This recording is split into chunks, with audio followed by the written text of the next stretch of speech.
Hello, hello, hello. Welcome. I hope you are having a good day, night, or morning, wherever it is, wherever you are. And it's been kind of a crazy day on the YouTubes. Uh, for those of you who are watching later or joining now, as you may or may not know, I do members only chats, but you are welcome to watch and join in. And you can, if you don't want to become a member now, you can comment later. If you don't want to become a member and you want to comment, you're welcome to super chat in any amount you like. I don't have open live chats because YouTube has not prepared us for having a safe environment for that. But I still want to connect with the audience. So, and in today's live stream, what I'm going to do is I've done a members only live where I spent a couple hours going through updates in the case of Danny Masterson. He is the Scientologist who is going through a trial for allegedly R-ing 3 people. There are other charges against him by other people, or other allegations against him by other people, but there are 3 Jane Does who are who he's currently on trial against, or who have brought charges in Los Angeles. It's being held in Los Angeles, and so my members have access to a couple hours of video where I go through all the charges and the updates in the trial. And hello, Marie, welcome. Thanks for coming.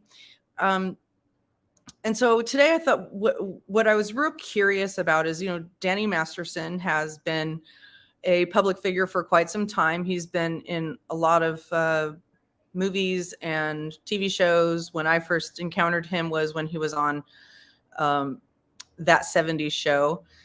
And even at that time, I thought, wow, he looks a lot older than the kids on than a kid in high school. He kind of looked a little bit too old. It reminded me of when I was in high school, and there was this guy that would hang out with us in high school, and I just assumed he was going to our high school too. But it turns out he was older than us, and he was just hanging around with us. And if any of you have heard the story about where when I was 16, I got arrested for murder, it was because of that guy.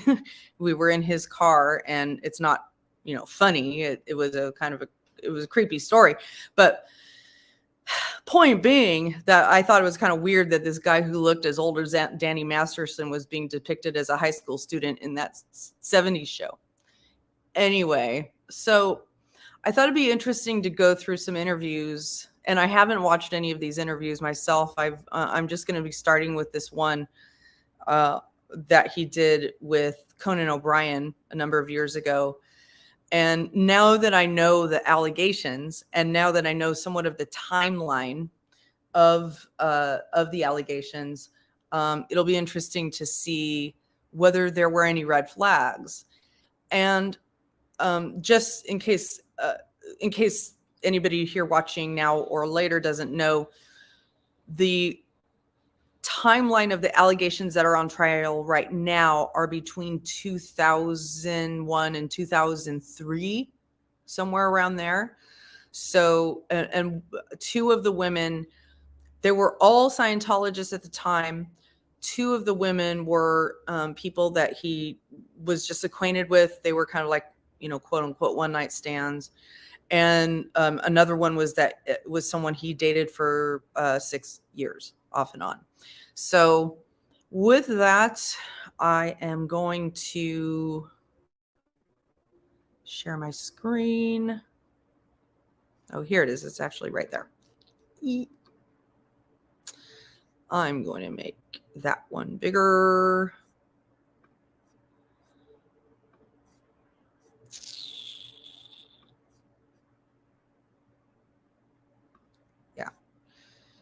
All right, let's get this. Playing Hyde on the Fox sitcom That 70s Show. Please welcome Danny Masterson.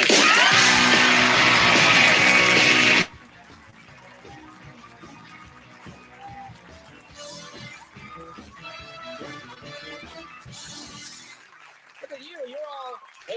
Marie, let me know if nice. you You can't look hear great. that. My mom picked it out for me. That's very nice. Cool. Thanks. 3-button suit.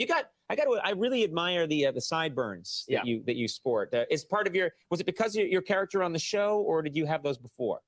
Well, I had them before, kinda but now creepy. because the show, they're always there. Right. When I was younger, they used to have to fill them in with makeup to make them look so patchy. But I do that now. I actually, yeah. Well, if I try and grow any face facial Rogaine. hair, I have to like paste doll's hair in large chunks to fill face it in. Rogaine works really well. Face Rogaine? Yeah, It's working very little nice. chia pet thing. I think, but you know what? You're lucky. The sideburns came back. They were gone for like the 80s and a chunk of the 90s. Yeah, but then 90210 brought them back.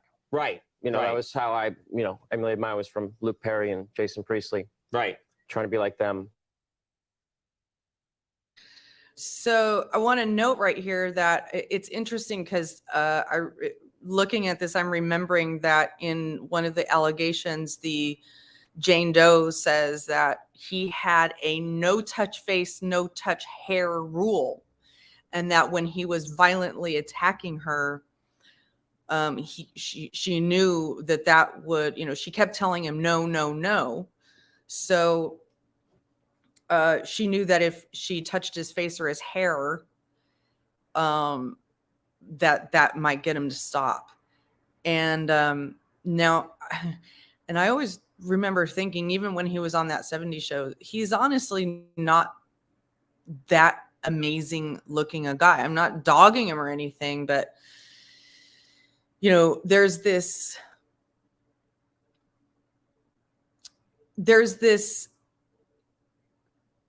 thing in Scientology called Tone 40.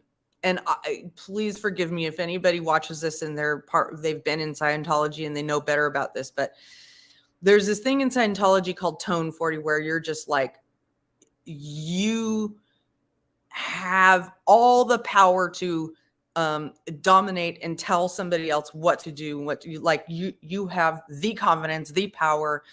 And Tone 40 is where you're like, I'm telling you, go to the room, go, it's kind of like what a command, a sergeant might tell you to do, like a drill sergeant.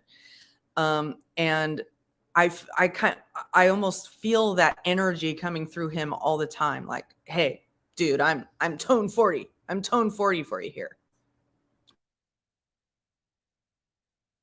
You stole it from them, but now you've made it your own. Now I've made my own through the 90s and the early 2000s. They passed the sideburn torch to you, and you've carried it into a new generation. And I will continue carrying it. Wow. That's really get canceled. So, that's very inspiring. Yeah. Now, I know that you're a pretty good athlete. You like to play basketball. I do. And you play in this NBA Entertainment League. Is that right? Yes. I'm terrible in the league, by the way. For everybody watching who plays in the league, I'm absolutely terrible in the league. Why not just, you're on a talk show, just go, oh yeah, and I'm one of the best. Why not? I'm the man. I'm averaging triple-double, you know. No one knows what that is. I don't know what that is. That sounds kinky. It's a lot of points. Oh, a lot of points. Okay. Yeah.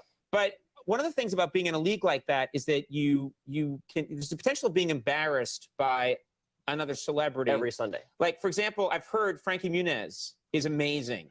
And then do you ever have to guard him? I hear he's great. He's who I do cover when I'm playing against his team because he's the only one close enough to my height. Right. He's like 5'4", 5'5". Right. And the kid drains threes on everybody. Just all day long. So he's like outside. He's outside the paint. And he's just like laying them in. He's just like shooting all day long. And there's nothing more embarrassing than when he does it to you when you're covering him. Right. And the entire crowd is razzing you. Little Frankie shot on you and scored and. That's terrible. Well, I know something about this because years and years ago, I played in a game and Jaleel White, who's actually really good. I didn't know anything. I'm like, hey, Urkel's here, and he had the suspenders on and the glasses, and he's like, no, play now. And he came on, and suddenly it was incredible. I've never seen any. He's one of the best players in the world ever. And this is not exaggerating. Turned down an NBA contract. Yeah, exactly. And he just, and I just, it was an embarrassment. It was, Did anyone else know that Urkel turned down an NBA contract? That's awesome. That's freaking awesome. It happens. Yeah. You know how I feel. Exactly. It was terrible. The Olsen twins, incredible hockey players. Yes, they are. They'll check you against the boards. Yeah. You did something very brave recently. I did. Which is, yes, you did. During the last World Series, you went to you went to Fenway Park. And you wore a Yankees cap because you're a Yankees fan, even though at that point the Yankees had been lost. eliminated. That's right. Me neither. I never been called bitch more times in a 4-hour period than I was at Fenway wearing a Yankee hat. So you must have known, like at that point, you were just watching the Red Sox play the Cardinals. So at that point, the Yankees were out of it, but it almost sounds like an act of defiance to wear. It was. I grew up here, and I can't go to Boston and wear a Boston hat, even though my boss owns the Red Sox. You know, so he hooked us up, and we were really happy to go watch good baseball. That's great in front of your boss, too, who owns the Red Sox. And I'm they going to put my hat on now, boss. But before I left to go meet, you know, the Boston friends at the bars and one night after, I switched and put on a Red Sox hat. Wait, so you wear it at the game? I got scared. But another thing I want to say is one of the reasons I do this is because now knowing what we know, or at least about the allegations, you know, we can look back and see this through the eyes of an accuser, you know, and what it must have been like, because the date of this, excuse me, hold on just a second.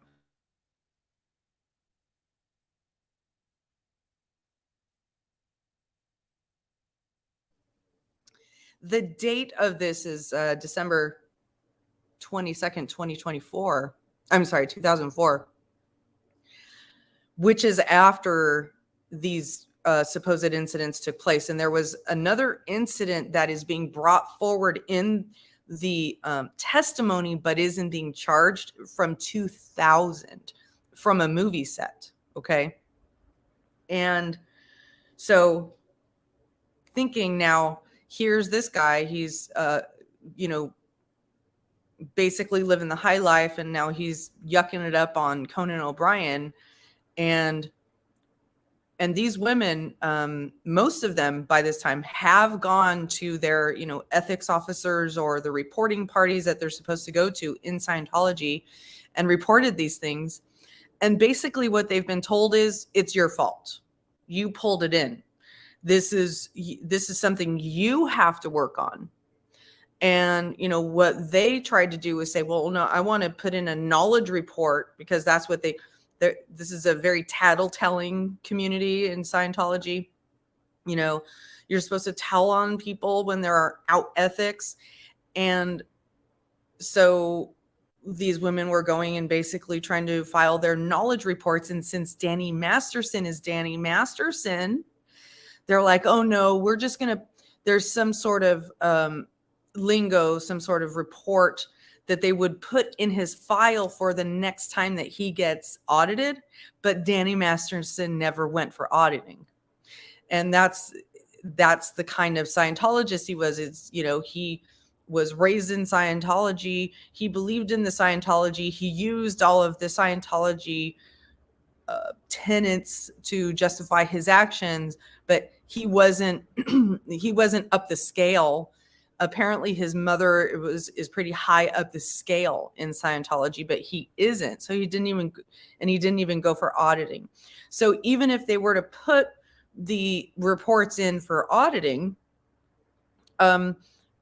he wouldn't see it. No one would see it. It would only be the ethics officer or whoever put it in, and the person who reported it. But it was really on the woman who was reporting it to go fix herself, not for him to do anything. Now, luckily, one of the Jane Does did, even though she was told not to go to the police, she did go to the police. Thank goodness. Everyone who was just behind you abandoned you. Right. I know they did. Well, I felt abandoned because I was in Boston by myself wearing a Yankee hat. Right. Right. So but you didn't have to wear a Red Sox hat after that. You could have worn a hat that says, you know, but, I love truckers or something. Who knows? Bostonians at the bar at the end after the team won, not safe. Right. So you just thought, I'm going to do the right thing. And do the right thing. Okay. Now you say you're from New York. You're from Long Island? Yeah, grew up in Long Island. That guy just gave me the thumbs down. Yeah. He's from Jersey, so I'm over Well, you can fight him at any time you wish. I will. And because you're a guest on the show, NBC pages will be on your side, helping you. And they're very weak. Going down, my friend. You have no accent, though. You have no Long Island accent that I can discern. Not really. I've been in LA for like 10 years. And it just goes away naturally, right? It goes away naturally, and then there's also certain words that there's nothing you can do about. Like my friend Bodie Elfman, he always teases me and he says, "Hi, my name is Danny." By the way, Bodie Elfman is another Scientologist. He has a wife named Jenna Elfman, who is also, she was on that, oh God, what's the name of that show? Dharma and Greg. So Jenna Elfman was on Dharma and Greg. Bodie Elfman is Jenna Elfman's husband. They're both diehard Scientologists. Masterson, would you like to touch my balls? Do an imitation of me. Because certain words. I'm going to go back on says, "Hi, my name is Danny Masterson. Would you like to touch my balls?" Oh, interesting. So he's he's repeating an imitation. So he's saying that Bodie Elfman imitates Danny Masterson by saying, "Hi, I'm Danny Masterson. Would you like to touch my balls?" So he's basically saying that this is a regular thing that Danny Masterson says. Okay. Do an imitation of me. Because certain words. Why are you asking people to do that? I mean, you got them. Yeah, right. You know what I mean? Accent aside. Red flag. Red flag. Important thing. Exactly. I've heard about you. Red flag. And you'll be caught soon. I know you will. I will. Oh. Let's see that again. You know what I mean? Accent aside. That's the more important thing. Exactly. I've heard about you. And you'll be caught soon. I know you will. I will. That 70s show airs Wednesday. Conan just called him out. Conan O'Brien called him out in 2004, y'all. Wednesday nights at 8 on Fox. Thanks for making time for us. All right, let's look for it. That was interesting. Very interesting.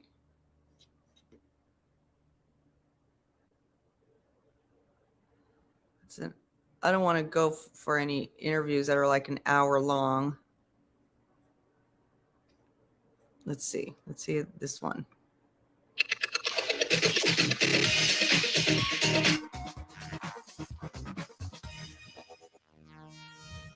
Hey, Danny, great to be connected with you today. Congratulations on this new show. Thank you very much. It's nice to connect with you as well. Well, I know you love the DJ booth, but I'm just curious, if you were to equate the BPMs for this new show, would it be super high paced or nice and slow and romantic? Yeah, I'd go BPM in the 120 range. I'd say it's not quite full EDM, but it's definitely not some mellow jazz. All right, that's awesome. So now we're talking about this new show. What is it about this character that you absolutely love? I love how opposite of me he is. I love how opposite of Stephen Hyde, who I played on that 70s show for years, is. He's just sort of clueless and always doing the wrong thing and trying. He really cares about people and cares about doing the right thing, but always ends up, flat on his face, kind of a la Charlie Brown. And so he's been a lot of fun to play. I've never played a character like Milo. So give us a sense when they cast a role like this, how they think, man, Danny's going to be great because we've never seen him do this type of stuff. Honestly, I have no idea. The show was created and written by Brecken Meyer, who I've known since I was 16. It's basically my character is based on him. And so, I guess him just knowing me, all the work I've done throughout the years, and knowing that I would be able to pull this off in a way that he'd be happy with. Well, it's going to be a great series, but give us a sense of the other cast members, because I read an article where you said it's got a real cool vibe to it. Yeah, real cool vibe. I feel like, you can sort of find similarities to this being sort of a male version of Sex and the City. Obviously, we shoot, our show live. Ew. It's a sitcom format instead of a single camera. But you know, you have the guy who's the ladies' man, you have the guy who's the sort of nerdier guy who's in a relationship and gets just run over by his woman, and you have these two guys, you know, James Run over. Oh, hey, Lala. Run over by his woman. All right. Shore and Michael Cassidy and Adam Bush, but James Michael's characters are always trying to give my character Milo the advice with the ladies, which works for them because they're both so Rico Suave, but doesn't work for my character, who they call Beardy McHobo. Oh, say that again. They call him who? Well, there's a lot of nicknames for the beard, one of them being Beardy McHobo. Oh, that's hilarious. Yeah. When did the beard enter into your life? As soon as I could grow it, I guess probably 18, 19, 20. And so it's always on my face when I'm not working. I mean, that's what I mean. That beard was on his face when he was on that 70s show, and he looked like a full-grown man who shouldn't be in high school. That's what I mean. And then I just thought for this show, for this character, it'd be interesting to have him have one. Give us a sense as we get out of your acting life. What is it about DJing that brings out the best in you? You know, it's 2 hours of being a fake rock star. It's when you're DJing a party and the place is going crazy, there's no better feeling.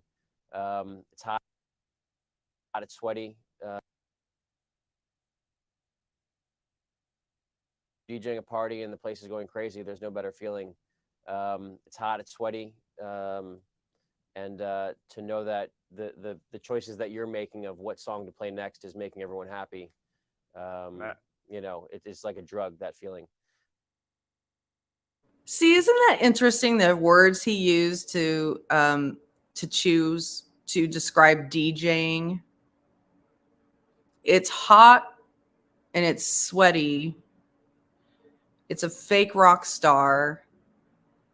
And what else? And to know that the choices that you're making of what song to play next is making everyone happy. You know, it's like a drug, that feeling. It's like a drug. Interesting. So I started DJing, you know, parties back in the late 90s. I did a radio show especially here in LA for 6. Especially considering the allegations include him drugging women in their drinks. It's like a drug, hot, sweaty. There's so many other ways you could describe being a DJ, right? I mean, this is what I think about, you know, like we can look at all of these words in hindsight and say, oh, that's interesting. This interview was 9 years ago. So that would, and it's 2022 now. So it would have been like 2011. Right. So, and the interview I did the interview I showed previously was in 2004, and the allegations that he's on trial for right now are from 2001 and 2000, between 2001 and 2003. And then there's another allegation being brought in to support, but is not being charged, from 2000 from a movie set. So all of these allegations were, you know, have long since happened. It's just interesting to see how he describes it. And I also just have to comment on just his energy. His energy is just, to me, and this may be, I might be colored by my now bias against him. I'm biased against almost any Scientology just colors my vision. Okay. It just does. Scientology just colors my vision. And then but even I think if I didn't know this guy was in Scientology, I just don't dig his energy. He's just kind of like, yeah, you know, yeah. I don't know. Yeah, it was, and there's more. The trial started again today, but they didn't have a jury in today. There wasn't any arguments made. They just did some, some kind of preliminary, not preliminary stuff, but some stuff that didn't require the jury. So I think things pick back up tomorrow, but let me keep this going. 6 years. And I just, I love music and I love to share my taste in music. Now, I don't know the terms of cross beat mixing, but so let me just ask this. What's the most popular song right now that you like to blend in with some other beat mixes? I don't know. I mean, there's a bunch of really good Kid Cudi stuff. There's the Aoki remix that you could go into, the Gaeta remix. Those are both really popular. I feel like Macklemore's single right now is my favorite hip hop song. And then, just staples of Biggie into Jay-Z into Puffy, sort of all the New York stuff. Oh, well, I can't wait to see you mix in a club, but more importantly, we all get to watch you on TBS. And before we go, given all your tremendous success, what advice would you give others living out their dreams? What advice would I give others living out? Congratulations, I guess, if you're living out your dreams. It's a tough thing to do, and hopefully we all get a chance to do it. I don't know. That's awesome. See, I mean, so the guy, he's asked, I mean, this doesn't make the guy an artist, right? I'm just looking at his overall just demeanor and his way of relating to people. And the guy's asking, hey, what would you say to the next up and comer, or, to other people? Congratulations. I don't know. Good with you. I don't know. I've never really, yeah, it is cringe. It's just, all right, let's see what the next interview we want to look at is. I'm looking there for things that are not super duper long. Behind the scenes special, maybe.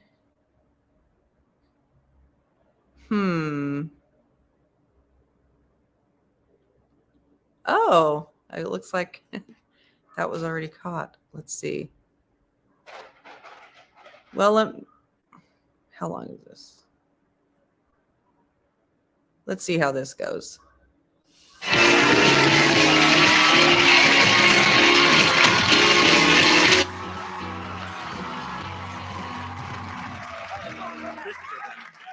cute.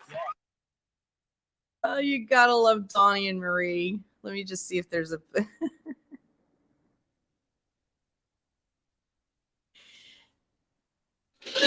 Not cool, dorky.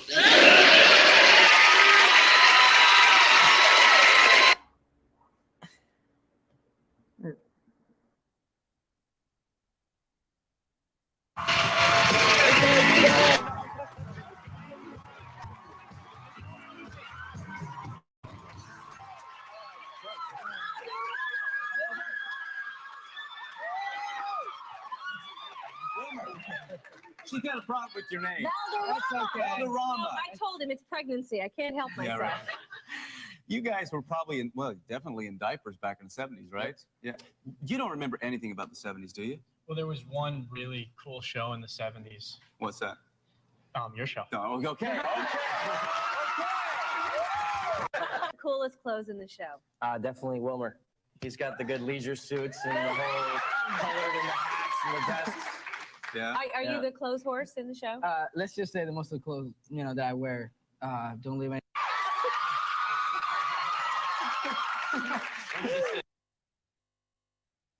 Did you guys watch that 70s show? I mean, it was a really good show, but I truly never understood the stupid Danny Masterson character. He looked like he was a plumber, a 50-year-old plumber to me. I swear to God, I just never understood it. I find it interesting that Topher, Topher or Topher? Topher. Topher, because that's the short. second half of the awesome. He actually did a lot of tennis, and then I'm glad. Physicist or something? Yeah, I'm having fun. The pay is better. Yeah, it pays. Well, no, not better than biochemical engineering. But it's easier, I guess. I didn't have to go to school. You think? Okay. True story.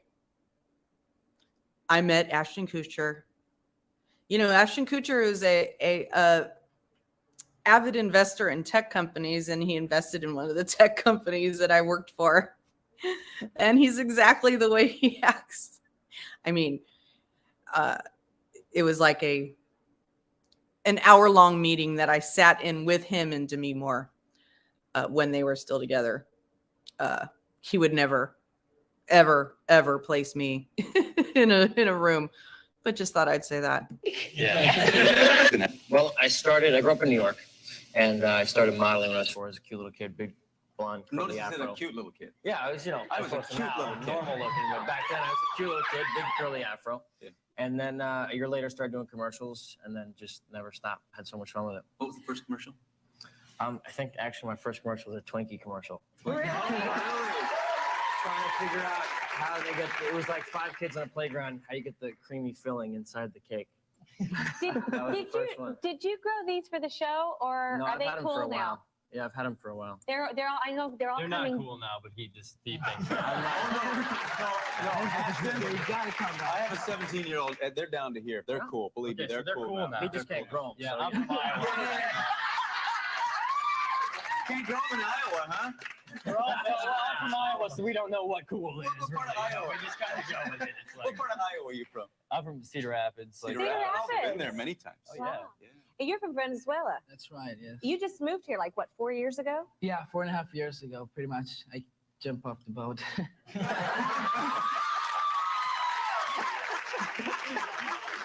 You did not. Do you like it here? You know, it's really interesting looking at, you know, clips from years ago. Let me look at, when was this again? This was in 1999. So this is before any of the things happened. It might be hard to see red flags from this, or before at least any of the allegations came forward. But when you look back at things like this and you think about Punk'd, like when you think about the show Punk'd, it was pretty popular at the time. But when you think about it now in today's context, it's kind of messed up, some of the things that were done on Punk'd, you know.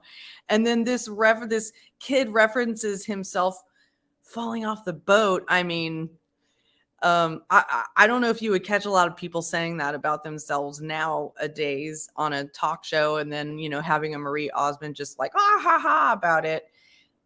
It's just interesting, you know, just looking back at all of this.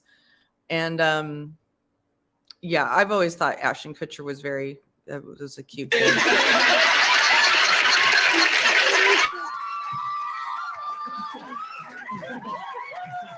Don't go away. We're going to come back right after this commercial with more of the cast. All right, I'm going to see if there are any other relevant interviews. This one's too long. Behind the scenes, okay. It's fun to go back. Guys, what's going on here? the thing that really makes this show sing is that it's completely timeless and it's not about the 70s at all. It's a small town, you know.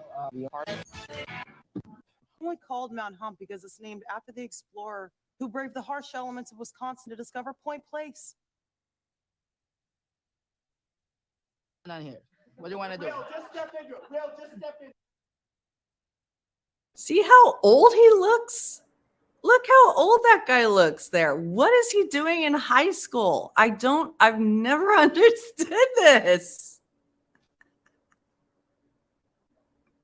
I don't get it. Going back to the first table. All the other kids look like they're in high school. Those were some of the most petrifying things. And he has a rash.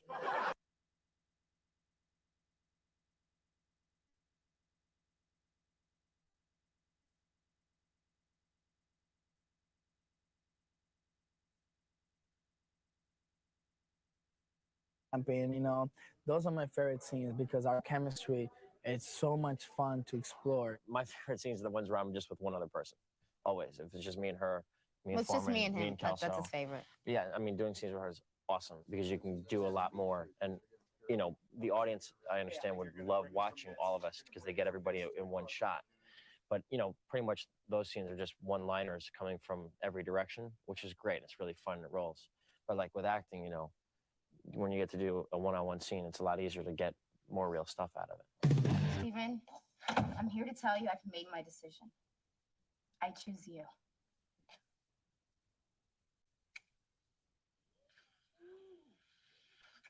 Wow. Yeah, I'm a good kisser. Same cast, you know. No, you can't We have a blame him really for good, that. They wrote cohesive that group, in, and right? everybody's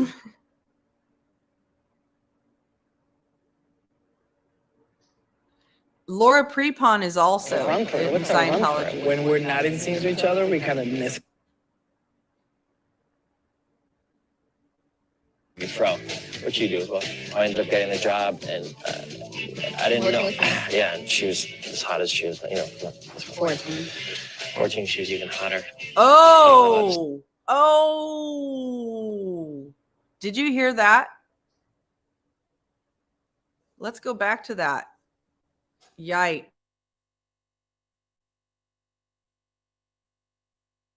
Hot as she was, and I didn't know.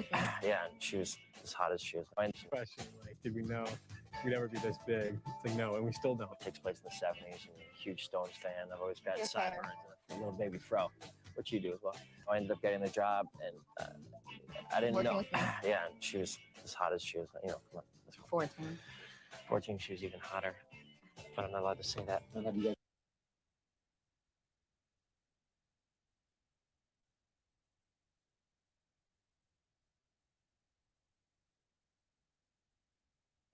I'm muted. He's busted. She was even like, he was like, I'm not allowed to say that. So, I mean, I guess the point here is, yeah, red flag, red flag, red flag. I mean, you could like that's even the thumbnail. Look at that. It's even the, it's like it's the clip that you see of her like being like, oh shit.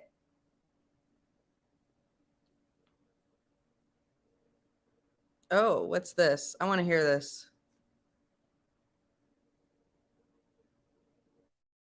What's up? Hope everyone's having a great day. So Danny Masterson, the trial should start tomorrow. Opening statements should and could start tomorrow. They're just winding up with jury selection and making sure that with the loud one and drop it.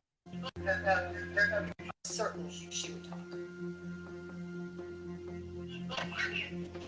Danny's girlfriend at the time. So there's really nothing, there's no story there. He raped her. There wasn't a girlfriend, and they dated, and then they fucked for a year after they broke up. So He raped her when she was unconscious. That's what he does. That's what he does. He rapes women when they're unconscious. He has a sick. You weren't unconscious when I dropped you off. Very true. That is true. We agree on something. Very true. Sometimes you know what happens. I don't imagine you would just go into someone's house and then get raped. You want me to tell you about the worst thing that ever happened in my life? The ignorance. I know you don't care about me. Not that I don't care. That's kind of rude. Like, I have kids, and I'm a mother, and I'm a woman. Like, of course I'm curious. Why? So flat out saying they were in a relationship and he continued or she continued to Do the do with him for another year. after, I just Yeah, that's the publicist, and most likely the publicist was probably also in Scientology, and in Scientology, that is the belief. The belief is that you can't be AR'd if you're in a relationship with somebody, and so they go around saying those things.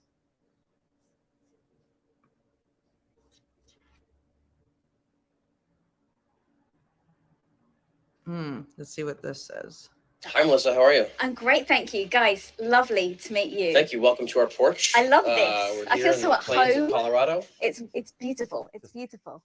But let's talk about the cattle ranch. behind you? Let's talk about the ranch. I have to go back with something I can use. As much as I love just talking about the set. I like this. I like where we go. I like where we started. I don't know where we're going, but I like where we Hopefully started. it goes full circle and we end up there. Guys, The Ranch I found so easy to watch.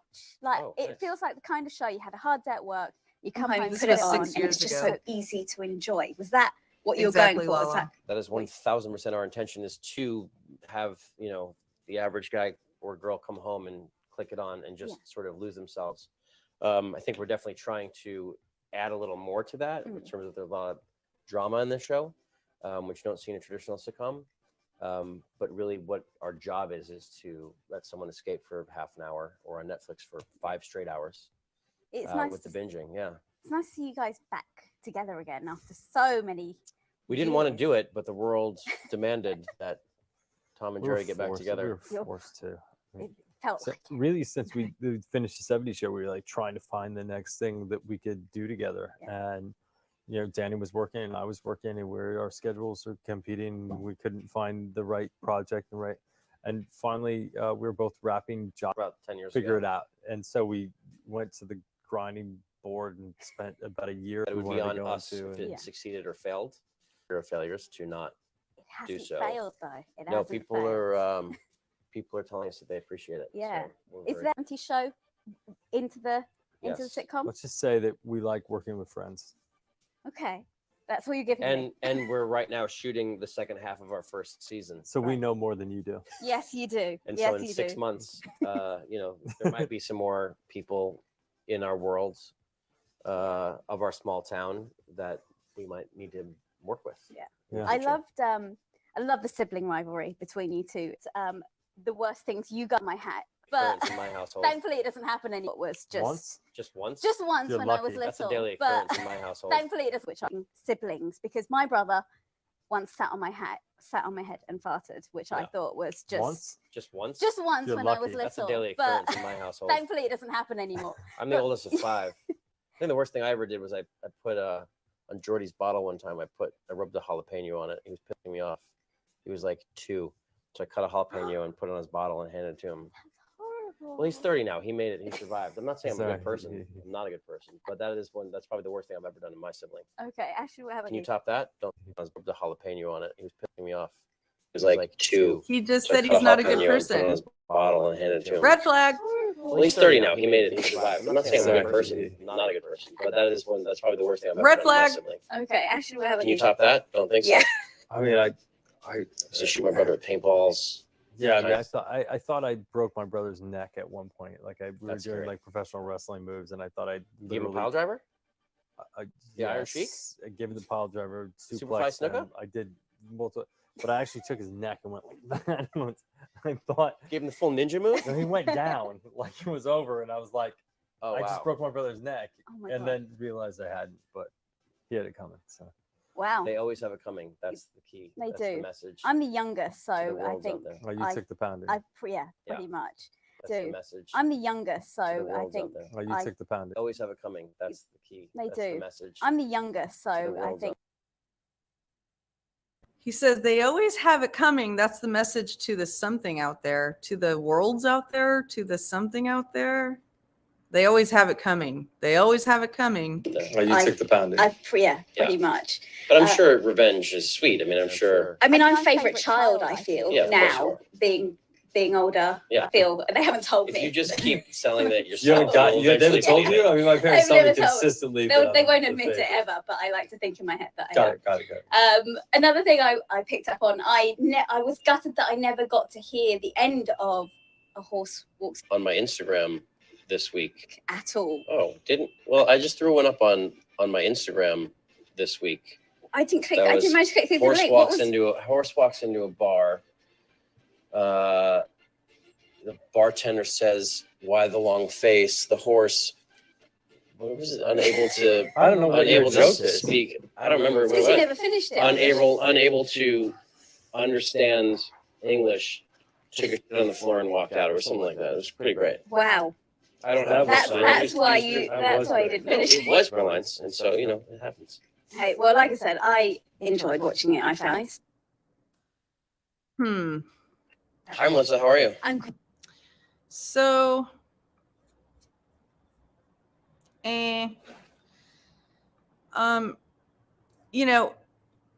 a lot of those remarks, you could throw off as being like it was just a throw off remark. It was just said in jest. It was sarcasm. But that's where you catch the mentality of a person. That's where you find how they think. If someone's willing to throw off remarks, you know, like, you know, when you first meet them, hey, my name's Danny Masterson. Will you touch my balls? I mean, that's if it happens on a regular enough basis, and you know you get enough samples of that kind of behavior, then you've got some red flags. And that's why I like to study this kind of stuff and also kind of show it and help people, you know, understand what they can watch for. It doesn't mean that a person who says or does these things on a regular basis should be then condemned and jailed and fried or anything like that. It just means it's something to look out for and pay attention to for when they're then eventually on trial for potentially R-ing 3 women. So anyway, I think that's it. I think I pretty much got a good idea of how many of the interviews that he's done. The other ones are a little bit too long, but there's a lot of chaos going around on the YouTube streets right now. And all I want to say is that some things are objectively wrong. Some things are just wrong. And when people know when they're doing wrong, and when YouTube allows it to happen, when YouTube just allows those wrong things to happen, we got an issue. We got an issue. So that's what this channel is about. Thank you for being here. Thanks for watching. I'm working on a pre-recorded video about the Danny Masterson case that I'm not exactly sure what angle it's going to take yet, but we'll keep you updated. And I appreciate your support. And as I like to say in a lot of my videos, you really don't know what's going on in somebody's life right now, in their private life. And, you know, the holiday season is really hard for a lot of people. Really, really hard. So just maybe take extra time to be extra kind. Okay. Thank you. Peace out. Bye, Lala. Bye, Marie. And everybody watching.